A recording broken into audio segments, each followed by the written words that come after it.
दोस्तों परसों शाम से लगातार एक बात उठ रही है कि क्या वाकई में यूएसए की मीडिएशन के आधार पर यह पूरा सीज फायर का मामला सेटल हुआ है या फिर इंडिया यहां पर अपर हैंड में है। क्योंकि यूएसए की मीडिएशन को मानने का मतलब हम इंडियन सीधा एक कंसिडर करते हैं कि हमने सरेंडर कर दिया या फिर हम यूएसए के दबाव में आ गए। क्योंकि डोनाल्ड ट्रंप जो कि एक बहुत बड़बोला इंसान है, उसके द्वारा ट्वीट कर दिया जाता है कि लंबी रातों की बातों के बाद में यूएसए इस बात को लेकर के बहुत खुश है कि पाकिस्तान और इंडिया जो है वो full and immediate cease fire के लिए एग्री हो गए। तो ऐसे में इस ट्वीट ने एक सेंसेशन वाला माहौल क्रिएट कर दिया कि वाकई में इंडिया ने इस तरीके से डोनाल्ड ट्रंप के दबाव में आकर के कुछ किया है।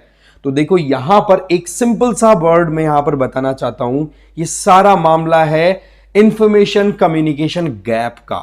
क्योंकि जिस तरीके से इंडिया की तरफ से स्टेटमेंट्स रिलीज किए गए हैं, चाहे हमारे foreign affairs secretary Vikram Misri जी की तरफ से जो स्टेटमेंट दिया गया कि इस तरीके सीज फायर हमने एग्री कर दिया है, दोनों वहां से डीजीएमओ पाकिस्तान का कॉल आया इंडिया के पास में, हमने भी हमारी तरफ से यस कह दिया है और ये 5 बजे से शाम को लागू हो जाएगा। बट पॉइंट इज कि यहां पर जो एक इंटेंसिटी, जो इंटेंशन, जो इमोशन शो करने की जरूरत थी इंडियन गवर्नमेंट को, वो चीजें प्रॉपरली नहीं डिलीवर होने के चलते एक कंफ्यूजन का सा माहौल बना हुआ है कि एक्चुअल में हुआ क्या है।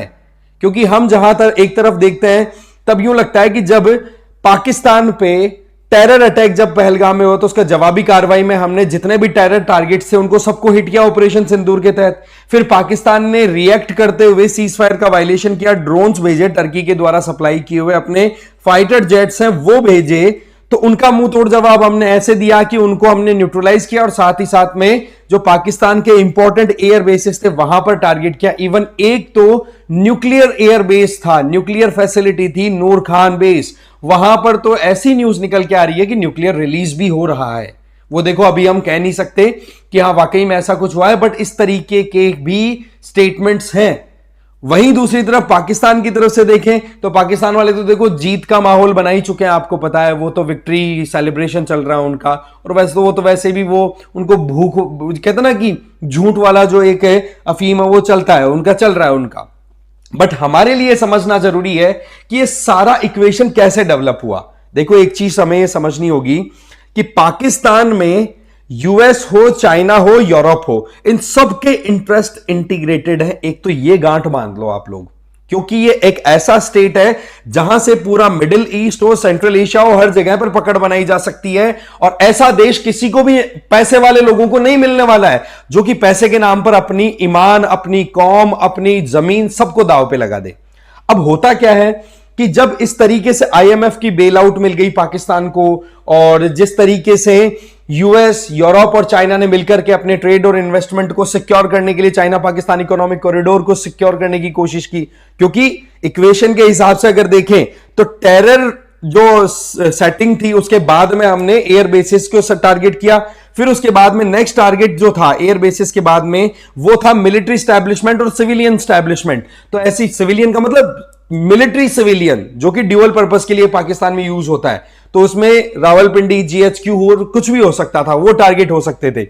बट उसी दर में आप क्या देखते हो कि ये आईएमएफ का बेल आउट अप्रूव करवा दिया गया। और मैंने ऑलरेडी बताया कि आईएमएफ में वोटिंग के लिए वीटो का कोई प्रोविजन नहीं होता। इंडिया और साउथ एशिया की बात करें तो उनके पास में 3% वोटिंग वेटेज है, पर वीटो नहीं है वहां पर या तो वोट दो या फिर साइड हट जाओ। तो इंडिया ने एब्सटेन नहीं किया, बट अल्टीमेटली ये जो वेस्टर्न कंट्रीज चाह रहे थे उनकी तरफ से पैसा अप्रूव कर दिया गया। वहां पर देखो इंडिया का कंट्रोल नहीं है। इंडिया ये दबाव भले ही बना सकता है, बट ये कह दे कि भाई हमने मना कर दिया तो मना कर दिया जाए, नहीं, उस पोजीशन में अभी हम नहीं, हमें बहुत मेहनत करने की जरूरत है, अभी स्ट्रांग एनफ और होने की जरूरत है।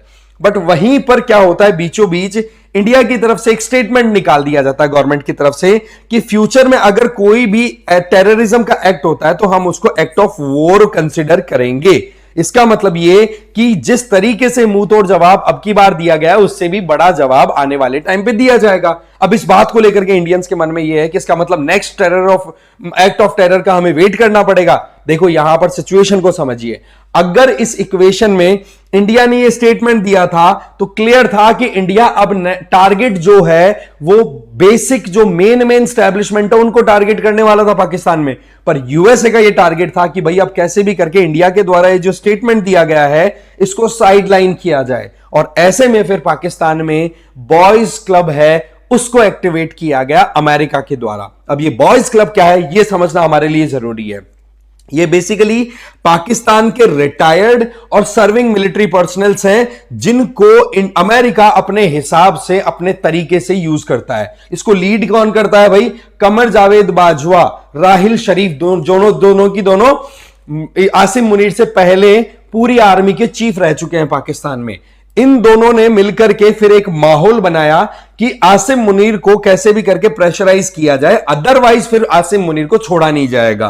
तो ऐसे में इन्होंने क्या किया कि फैज हमीद और नदीम अंजुम नाम के दो फॉर्मर आईएसआई चीफ्स को कॉल किया कि आप लोग अभी जो करंट आईएसआई चीफ है आसिम मलिक, उसको कांटेक्ट करो कि भाई आप आसिम मुनीर तक मैसेज पहुंचाओ कि अगर ये युद्ध नहीं रोकता है, ये जो एस्केलेशन क्रिएट कर रहा है बॉर्डर के अक्रॉस, उसको नहीं रोकता है तो इंडिया फिर खत्म कर देगा पूरे पाकिस्तान को। तो इस तरीके से आईएसआई का नेटवर्क है वो एक्टिवेट हो गया।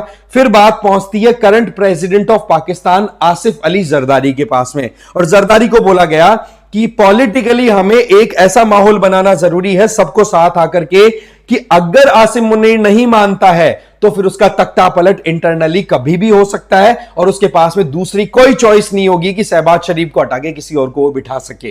तो इस तरीके से आसिफ अली जरदारी ने क्या किया कि जो रिबेलियन ग्रुप्स को लीड करने वाला मेन आका है दैट इज फजलुर रहमान, उसको टारगेट किया, जो कि बलूच लिबरेशन आर्मी, इमरान खान की पीटीआई और जो दूसरे जितने भी टीटीपी और इनके साथ में थोड़ा कांटेक्ट रखता है उनसे कांटेक्ट रखने वाला बंदा है। तो जरदारी ने उस पर्टिकुलर फजलुर रहमान को कहा कि अगर आसिम मुनीर नहीं माने ना तो तुम लोग रेडी रहना, हमें स्ट्रीट प्रोटेस्ट करना और इतनी जगह पर से पाकिस्तान को हिला करके रख देना है कि आसिम मुनीर के अगेंस्ट में आर्मी खड़ी हो जाए। इस तरीके से ये जो बॉयज क्लब था ना, इसने आसिम मुनीर के खिलाफ में अमेरिका के प्रेशर में आकर के माहौल क्रिएट कर दिया। अब वहीं दूसरी तरफ देखें तो ये ही बॉयज क्लब की तरफ से जो ये दोनों थे, एक तो बाजवा और एक राहिल शरीफ, इन्होंने फिर दूसरे नेटवर्क को, जो एग्जिस्टिंग सर्विंग नेटवर्क है मिलिट्री का, जिसमें साहिल मिर्जा जो चीफ ऑफ स्टाफ है, इसके अलावा हसन हयात हो गया, इनाम मलिक हो गया, आयमान सफदर हो गया और सैयद रजा, ये जो कोर कमांडर्स हैं, चाहे कराची में हो, चाहे लाहौर, इधर रावलपिंडी में हो या फिर उधर मुल्तान में हो, कहीं पर भी कोर कमांड कर रहे हैं, जो एक्चुअल में लोकल मिलिट्री एस्टैब्लिशमेंट को देख रहे हैं, उनको कॉल किया गया कि आप मुनीर को समझाओ अदरवाइज मामला सारा बिगड़ जाएगा। अब आप खुद देखो कि जब इस तरीके की इक्वेशन डेवलप हुई तो आसिम मुनीर के ऊपर प्रेशर इतना ज्यादा क्रिएट हो गया जिसके चलते आसिम मुनीर को बातें माननी पड़ी। और इसका एक छोटा सा मैनिफेस्टेशन क्या आया कि आसिम मुनीर ने कॉल किया ये जो साहिल मिर्जा है उसको, जो कि चीफ ऑफ स्टाफ है, और आसिम मुनीर के एब्सेंस में अगर आसिफ मुनीर हटता है तो वो बंदा जो है वो वहां पर लीड करेगा आर्मी को, ठीक है। तो कू कराने में मेन चेहरा कौन हो सकता था? साहिल मिर्जा।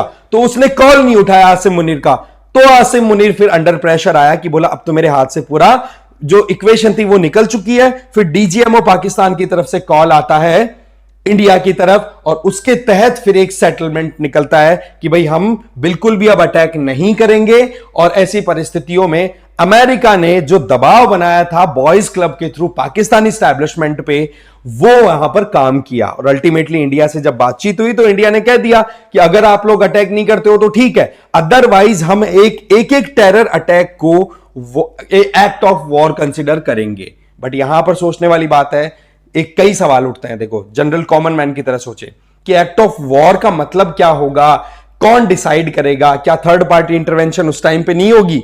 इस तरीके से कई नाराजगियां हैं। बट अगेन मैं बता दूं कि अभी भी गवर्नमेंट की तरफ से जो स्टेटमेंट्स आने हैं उनमें अभी देरी हो रही है और उसके पीछे लॉजिक सिंपल है कि जब तक चीजें डस्ट सेटल डाउन नहीं होती तब तक बिल्कुल क्लियर विजिबिलिटी आना मुश्किल है। बट जिस तरीके का माहौल बना हुआ है कि अमेरिका ने इंडिया पे दबाव बनाया, वो किया, वैसा किया, ऐसा बिल्कुल नहीं है। सिंपल है, बॉयज क्लब की तरफ से अपना पूरा प्लान तैयार किया गया। और इसमें मैं आपको फिर से बता रहा हूं कि पाकिस्तान एक ऐसा रोग स्टेट है, ऐसा फेल्ड स्टेट है जिसको किसी भी हाल में वेस्टर्न कंट्रीज गिरने नहीं देना चाहते, ये मान के चलिए। तो पाकिस्तान एकदम लैप्स करे, कोलैप्स करे, उसके लिए अभी और इंतजार करने की जरूरत है। या तो सुधरने के चांसेस 100% नहीं है बिल्कुल, और उसके अलावा देखा जाए तो वहीं दूसरी तरफ इंडिया में अगर देखें तो हमने वैसे डेंट पाकिस्तान को अच्छा खासा किया है। ऑपरेशन सिंदूर में जो कुछ करना था वो हमारा टारगेट पूरा हुआ है, बट अगेन इस तरीके के पहलगाम जैसे अटैक्स आगे ना हो, उसका क्या इलाज, देखने वाली बात है। अभी 12 बजे प्रेस कॉन्फ्रेंस होती है, तब देखते हैं उसका क्या आगे फर्दर प्रोसेस रहता है इंडिया का। ठीक है, बाकी आप मुझे फॉलो कर सकते हैं इस क्यूआर कोड को स्कैन करके टेलीग्राम पे। और PW की तरफ से ये फाउंडेशन कोर्सेज चलाए जा रहे हैं, संकल्प, टाइटन, प्रहार। इनमें आपको लाइव रिकॉर्डेड क्लासेस मिलेगी, GS, CSET plus MCQs plus mains answer writing daily मिलेगी, कॉम्प्रिहेंसिव ई बुक्स दी जाएगी। एडमिशन बिल्कुल ओपन है, डिटेल्स और डिस्क्रिप्शन बॉक्स में दी हुई है, चेक कर सकते हैं। तो आपका क्या मानना है इस पूरे मामले में, कमेंट करके जरूर बताना। बाकी कोई फर्दर अपडेट आता डेफिनेटली शेयर किया जाएगा। Thank you very much.